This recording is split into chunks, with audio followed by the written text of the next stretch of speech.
లోకంలో ఇన్ని చూడగలిగినది మనం మాత్రమేనా అని ఎప్పుడైనా అనుకున్నారా? అసలు ఈ జీవితం ఎక్కడి నుండి వచ్చింది అని మీ మనసులో ఎప్పుడైనా ఈ ప్రశ్న వచ్చిందా? మనం మొదటి నుంచి ఇలానే ఉన్నామా లేక ఏమైనా వరం పొందామా అనే సందేహానికి అసలు సమాధానం లేదు.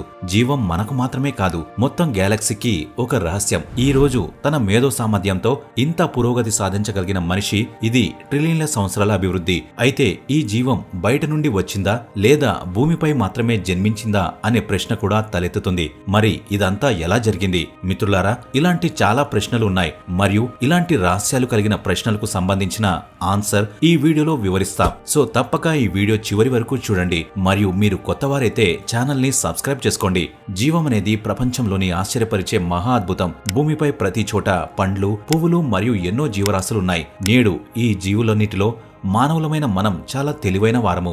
భూమిపై జీవం ప్రారంభం కేవలం 4 బిలియన్ సంవత్సరాల క్రితం జరిగిన ఒక సంఘటన అని శాస్త్రవేత్తలు విశ్వసిస్తున్నారు. ఇన్ని సంవత్సరాలలో మనం ఇంతగా ఎలా ఎదిగాము మేము మీకు వివరిస్తాము. ఈ రోజు ఎన్నో ఆవిష్కరణలు చేస్తున్నాడు మనిషి. అలాగే మన దగ్గర అన్నీ ఉన్నాయి. మనం సరళమైన భాషలో చెప్పాలంటే ఈ రోజు మానవుడు ఈ భూమిపై అత్యంత శక్తివంతమైన జీవి. కానీ మన జీవం ఎన్నో అభివృద్ధి సాహసాలు మరియు కష్టాలతో నిండి ఉంది. ఈ రోజు ఈ వీడియోలో మేము మిమ్మల్ని పాస్ట్ సమయానికి తీసుకెళ్తాము. ఈ ప్రపంచం ఎప్పుడు సృష్టించబడింది మరియు భూమిపై జీవం ప్రారంభం నుండి ఇప్పటి వరకు మనం ఇంత తెలివైన వారిగా ఎలా మారాము? ఇలాంటి ఎన్నో ప్రశ్నలకు సమాధానాలు కనుగొనడానికి వెళ్దాం. బ్యాక్ ఇన్ టైం సుమారు 4 బిలియన్ సంవత్సరాల క్రితం భూమిపై అన్ని దిక్కులు అగ్నిగోళం ఉండేది. వాయువు, మట్టి మరియు మేఘాలు భూమిని అన్ని వైపుల నుండి కప్పాయి. ఇలా చూస్తుంటే భవిష్యత్తులో ఇంత అభివృద్ధి చెందిన జీవులు ఉంటాయేమో అనిపించదు. ఈ సమయంలో శాస్త్రవేత్తల ద్వారా పరిశోధనలో అసలు భూమిపై జీవం ఎలా జన్మించింది, ఇప్పుడు ఈ జీవం ఎక్కడి నుండి వచ్చిందనే ప్రశ్నలకు శాస్త్రవేత్తల దగ్గర ఇప్పటికీ సమాధానం లేదు. కొంతమంది శాస్త్రవేత్తలు గ్యాలక్సీలో ఎక్కడో నుండి వచ్చిన ఒక ఉల్కతో జీవం వచ్చిందని మరియు భూమిపై నీటిలో వివిధ రసాయనాలు కలవడం ద్వారా జీవం దానంతటదే పుట్టిందని ఇంకొందరు శాస్త్రవేత్తలు నమ్ముతారు. కానీ సిద్ధాంతాల ప్రకారం ఈ జీవం యొక్క మొదలు భూమి యొక్క నీటిలో సింగిల్ సెల్ వలె జన్మించింది. మరియు మన పురాణాల ప్రకారం మొదటి జీవం సృష్టింపబడింది నీటిలో మాత్రమే జరిగింది. ఈ సింగిల్ సెల్ మన పూర్వీకులు మరియు ఆ సమయంలో భూమిపై జీవం యొక్క మొదటి విత్తనం ఇది. ఈ సెల్ DNA రూపంలో కోడ్ మరియు సమాచారాన్ని కలిగి ఉంది. ఈ సెల్లోని జన్యువులు ఈ సమాచారాన్ని బయటకు పంపగలవు. దాదాపు 50 కోట్ల సంవత్సరాల పాటు ఈ సెల్స్ లో జీవం ఉంది. దాదాపు 3.5 బిలియన్ల సంవత్సరాల క్రితం ఈ సెల్ తనలాగా కనిపించే సెల్స్ ను తయారు చేయడం ప్రారంభించింది మరియు దానినే చాలా కాపీ క్లోన్స్ చేసింది. ఇది ఒక ప్రత్యేకమైన సంఘటన. సెల్స్ కాపీని తయారు చేయడం ద్వారా జీవం అభివృద్ధి వైపు పయనించడం ప్రారంభించింది. ఈ కణాలు కొత్త జన్యువులు మరియు సమాచారాన్ని ద్వారా సృష్టి ప్రారంభించాయి. ఈ కణాలు ఇలా చేయకపోతే జీవం ఎప్పటికీ ప్రారంభమయ్యేది కాదు. ఇలా ఇది 2 బిలియన్ సంవత్సరాల పాటు కొనసాగింది. పాత కణాలు కొత్త కణాలను సృష్టిస్తున్నాయి. దీని కారణంగా వారి సమాచారం కొత్త కణాల జన్యువులలో మరింత అభివృద్ధి చెందుతోంది. ఒకసారి 2 కణాలు కలిసిపోయి కొత్త కణాన్ని ఏర్పరచడం ప్రారంభించినప్పుడు ఒక సంఘటన జరిగింది. తద్వారా వారి 2 జన్యువుల సమాచారాన్ని కలపడం ద్వారా అవి తమలాగే పరిపూర్ణ కణాలను తయారు చేయడం ప్రారంభించాయి. ఇప్పుడు ఒకటి కాదు, 2 రకాల జన్యువుల సమాచారాన్ని కలిగి ఉన్న కణాలు ఆ తర్వాత కూడా అలాగే కొనసాగాయి. ఈ కణాలలో ఉత్పరివర్తనలు జరగడం ప్రారంభించాయి. దీని కారణంగా మల్టీ సెల్యులర్ ఆర్గాన్స్ వృద్ధి చెందడం ప్రారంభించాయి. జీవం నెమ్మదిగా అభివృద్ధి చెందింది. జన్యు సమాచార బదిలీ కారణంగా అవి మరింత అభివృద్ధి చెందాయి. దీని కారణంగా నీటిలో కొత్త రకాల జంతువులు ఏర్పడ్డాయి. అందులో ఒక జాతి మన పూర్వీకులు. నీటిలో కేవలం 3 అంగుళాల పొడవు వాటర్ వామ్. ఇవి పూర్తిగా గుడ్డివి మరియు కాంతిని చూడవలసిన అవసరాన్ని ఇంకా నేర్చుకోలేదు. దానివల్ల ప్రకృతి వాటిని చూడడానికి కళ్ళు ఇవ్వలేదు. కానీ ఇప్పుడు సమయం వచ్చింది. ప్రమాదం నుండి రక్షించుకోవడానికి మరియు వాటి కళ్లను అభివృద్ధి చేయాలి. కాంతిని చూడగలిగేలా అలాంటి సెల్స్ ను తయారు చేయడానికి వారికి 2 కోట్ల సంవత్సరాలు పట్టింది. ఇప్పుడు మన పూర్వీకుల కళ్ళు ఏర్పడినందున వారు మొదటిసారిగా రంగుల ప్రపంచాన్ని చూడగలిగారు. ఇప్పుడు వారికి కావాల్సిందల్లా వారు చూసే సమాచారాన్ని స్టోర్ చేయడానికి ఒక మెదడు మరియు వారి వెనుక ఉన్న ఒక చిన్న మెదడు అభివృద్ధి చెందింది.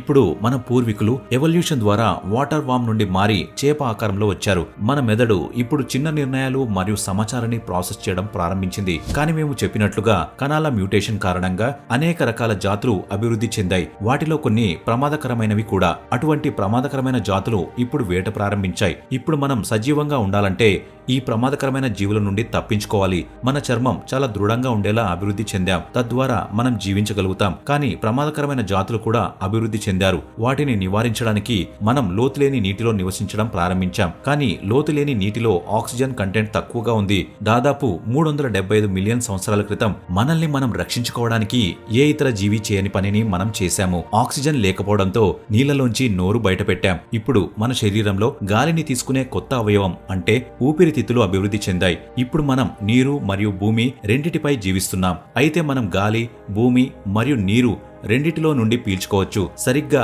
365 మిలియన్ సంవత్సరాల తర్వాత మనం భూమిపై కొత్త ప్రపంచాన్ని చూశాం. మనం నీటికి బదులుగా భూమిని ఎంచుకున్నప్పుడు ఇది ఒక ప్రత్యేకమైన సమయం. ఇక్కడ మనకు ఆహారం మరియు తగినంత ఆక్సిజన్ కూడా ఉన్నాయి. కానీ ఇక్కడ సూర్యకాంతి చాలా బలంగా ఉంది. దానివల్ల మన చర్మం మందంగా తయారవుతుంది. ఇప్పుడు మనం భూమిపై జీవించడం నేర్చుకున్నాము. మన పూర్వీకులు తమ వంశాన్ని కొనసాగించడానికి గుడ్లు పెట్టేవారు. దాని నుండి కొత్త తరాలు పుట్టాయి మరియు ఈ కొత్త ప్రపంచం యొక్క సమాచారాన్ని నిల్వ చేయడానికి మెదడు మరింత అభివృద్ధి చెందింది. కానీ మనం ఈ భూమిపై ఒంటరిగా లేము. ఇక్కడ చాలా జంతువులు కూడా ఉన్నాయి. వాటితో మనం మన ఆహారం కోసం పోరాడవలసి వచ్చింది. ఈ పోరాటంలో గెలవడానికి జన్యు పరివర్తన కారణంగా మన శరీరంలో మార్పులు వచ్చాయి. దాని కారణంగా మన కళ్ళు, నోరు మరియు శరీరం చాలా శక్తివంతమైనవిగా మార్పు చెందాయి మరియు మనం వాటిని కూడా వేటాడడం ప్రారంభించాం. కానీ ప్రతిదీ మనం అనుకునే విధంగా పనిచేయదు. ప్రకృతి మరొకటి ఆమోదించింది. 250 మిలియన్ సంవత్సరాల క్రితం సైబీరియాలో కరిగిన లావా భూమి గర్భం నుండి బయటకు రావడం ప్రారంభించింది. ఈ శిలాద్రవం కారణంగా హానికరమైన కార్బన్ డైఆక్సైడ్ భూమి యొక్క వాతావరణంలో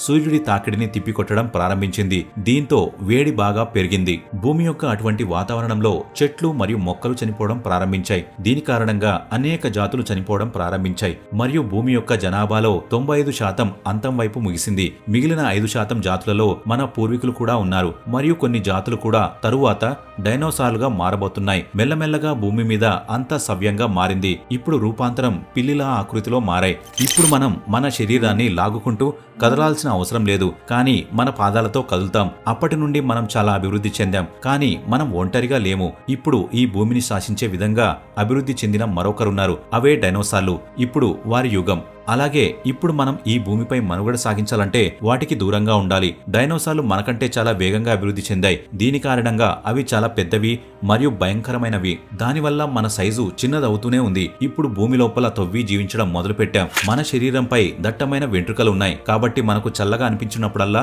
మన జుట్టు పైకి లేస్తుంది. దీని కారణంగా గాలి మన జుట్టులోనే చిక్కుకుంటుంది. ఇది ఇన్సులేషన్ గా పనిచేస్తుంది మరియు చలి నుండి మనల్ని కాపాడుతుంది. ఈ రోజుకి కూడా మనం చలిగా ఉన్నప్పుడు మన వెంట్రుకలు నిక్కబొడుచుకోవడం మీరు చూసి ఉంటారు. సరే, ఆ సమయంలో మనం చాలా జాగ్రత్తగా ఉండాలి. ఇతరులు చూసే ముందు మనం స్పందించాల్సిన అవసరం ఉంది. దానివల్ల మన ఇంద్రియాలు మరింత పదునుగా మారాయి. చూడడానికి, వినడానికి, వాసన చూడడానికి మరియు అనుభూతి చెందడానికి మన సామర్థ్యం బాగా పెరిగింది. మన బ్రెయిన్ త్వరగా నిర్ణయాలు తీసుకోవాల్సిన అవసరం ఉన్నందున మన ఇంటెలిజెన్స్ కూడా మరింత పెరిగింది. మిత్రులారా, మానవులమైన మనకు గతంలో ఏదైనా మంచి జరిగిందంటే అది డైనోసార్లే. వాళ్ళ వల్లనే ఈ రోజు మనకు పదునైన మేధస్సు మరియు శక్తివంతమైన ఇంద్రియాలు ఉన్నాయి. దీనికి ముందు మన పూర్వీకులు గుడ్లు పెట్టేవారు. కానీ కాలక్రమేణా వారు సజీవ బిడ్డకు జన్మనివ్వడం ప్రారంభించారు. ఇప్పుడు పిల్లల అభివృద్ధి శరీరం వెలుపల కాకుండా గర్భంలో అంటే శరీరం లోపల ప్రారంభమైంది మరియు ఈ పిల్లలకు ఆహారం ఇవ్వడానికి మన ఫీడ్ గ్లాండ్స్ మెమరీ గ్లాండ్స్ గా అభివృద్ధి చెందాయి. దీనివల్ల మనం మన పిల్లలకు ఆహారం ఇవ్వగలము మరియు వారిని పోషించగలము. ఈ విధంగా మనం మనుగడ సాగించగలము. ఒక సింగిల్ సెల్ నుండి మానవునిగా ఈ ప్రయాణం అనేది మనకు గొప్ప విజయం. ఒక చిన్న జాతి నుండి దాదాపు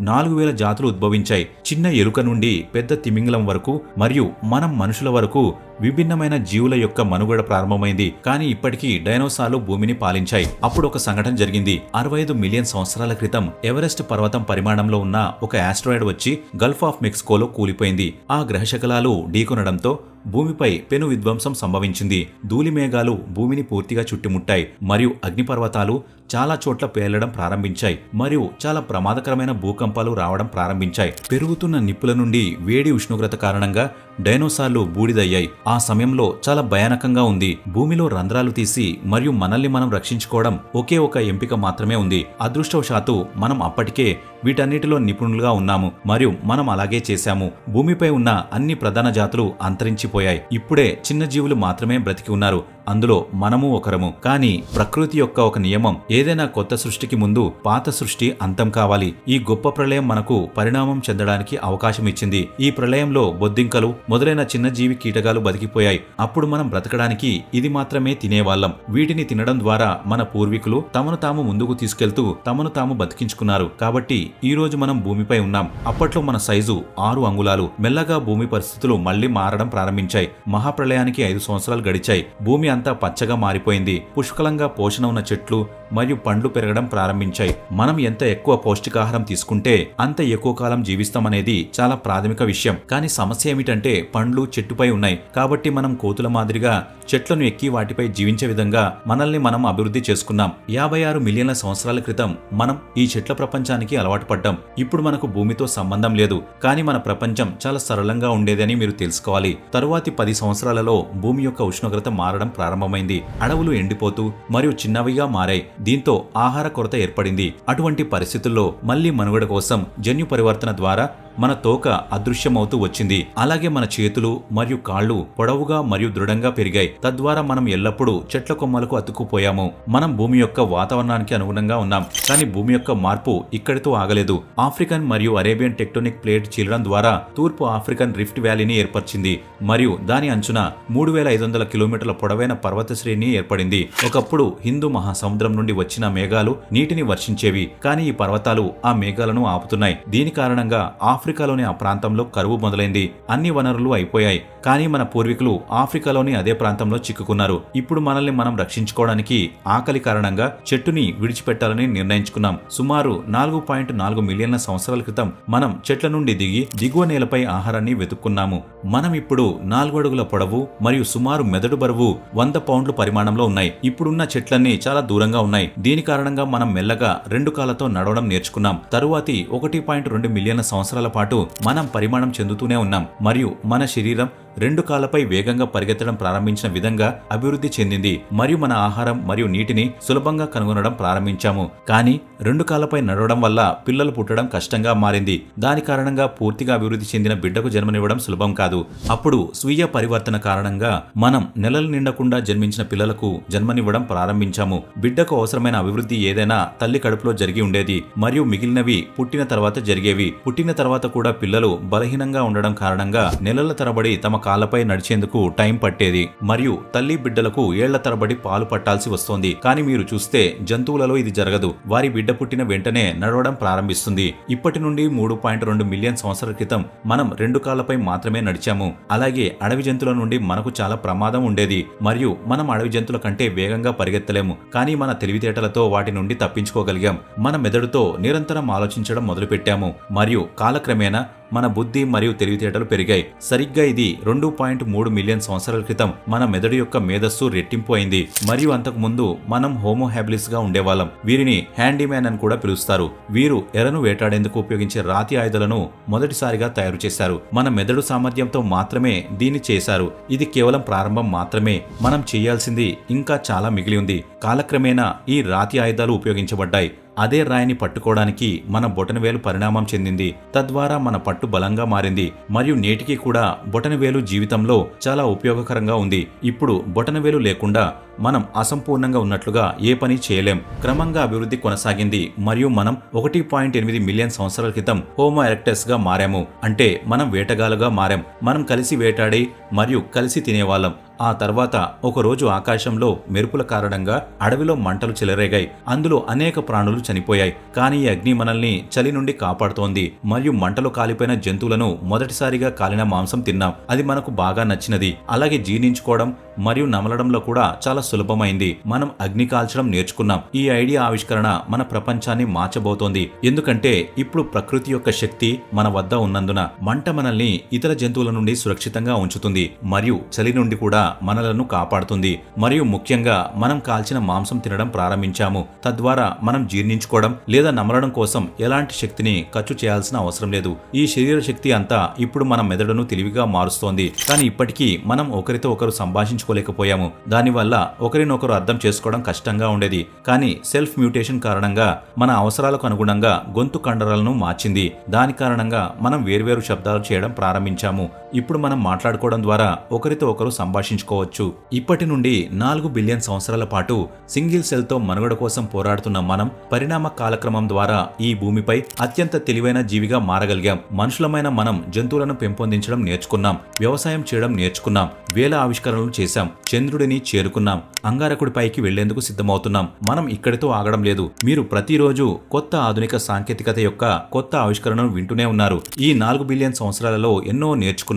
అలాగే ఈ ప్రయాణం ఇంకా కొనసాగుతుంది. మీకు ఈ వీడియో నచ్చితే లైక్ చేయండి మరియు మా ఛానల్ని సబ్స్క్రైబ్ చేయండి. Thanks for watching.